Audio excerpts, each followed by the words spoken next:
So the project started really with me reading an article about trees, about ash trees dieback.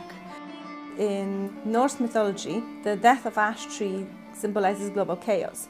So that intrigued me, and I started to research ash trees more. And the more I read about them, the more I decided that I wanted to make a play about it. For a couple of weeks, we invited dancers and actors to be part of this project. We explored movements and myths and rituals that involve ash trees. We didn't have a story, we just had this idea, and we worked with a few dancers, physical theatre people, just to see what the movement could be, to try some of the vocabulary that could be used throughout different textures of movement, different styles. And so that's how the first scene with the tree formed by those three people, it came from this residency. That's something that we worked on then.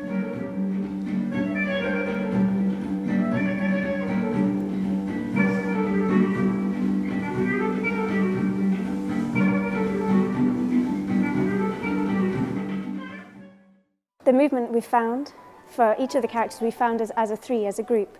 And so all the movements have come from all of the actors. And so I felt very connected to all the movement that's been going on stage because we've found all of the characters' movements together, which has been really wonderful. In terms of the artistic process, we invited actors, we auditioned actors, we have dancers, so there's 3 performers on stage, there's a writer, and I really wanted this project to be collaborative. It was a really interesting experience working on Fraxi Queen in the Forest, because although I'd never written anything for dancers at all, and I'd never written anything for kids. Oh, I know what to do, I'll help you, and she's binding, and then when you say, stop what you're doing, you take this off and you leave it. And it's been fantastic working on this project, because what we started with was a script which operates on a kind of 100-mile-an-hour storytelling basis. So it's got this really high turnover of ideas, which change very, very quickly and fluidly from very abstract, magical scenes in the forest with talking creatures and talking plants, and all the kind of folklore and mystery that's kind of seeped into that woodland setting.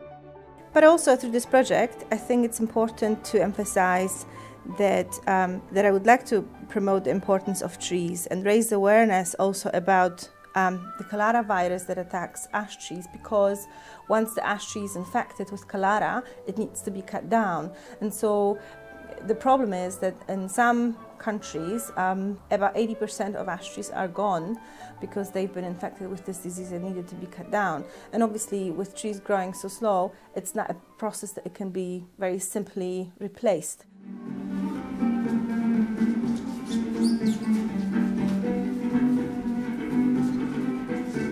Somehow people in the past were more connected to nature and the trees, and today we don't have, I think as a generation, we don't have that much respect for trees any longer. And I would like to inspire children to think about trees more.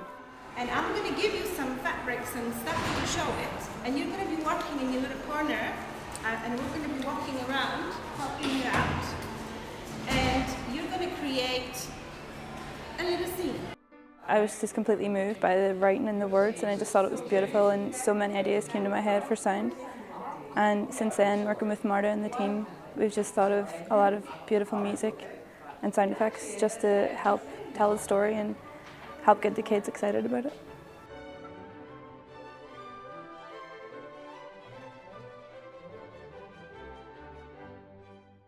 So tell me about today's workshop. Well, I thought it was really fun because I loved using all the fabrics and how we got to use paper and drawing groups and stuff. I liked it because I liked doing the scenes and drawing the pictures. Well, I thought it was fun today because we got to do loads of different stuff that I've never done before. Do you think trees are important? Yes. Why? Because they give us oxygen. It keeps the air good and clean and blue. Because you can't really survive without them because they breathe in carbon dioxide. Because they produce oxygen and paper. Yes, they are important because without trees, nobody could breathe and everything. Would you like to see a play about trees? Yeah. because it might be really interesting. Some people don't like it, but they've not even seen it, so they don't really know what it's going to be about. But if they've seen it, they might enjoy it. Because I think it would be fun to show other people what different people think about trees. Because I think it would be really interesting learning all about the different trees and how they move. And also I would like this piece to be shown to young audiences across Scotland, also if possible at schools.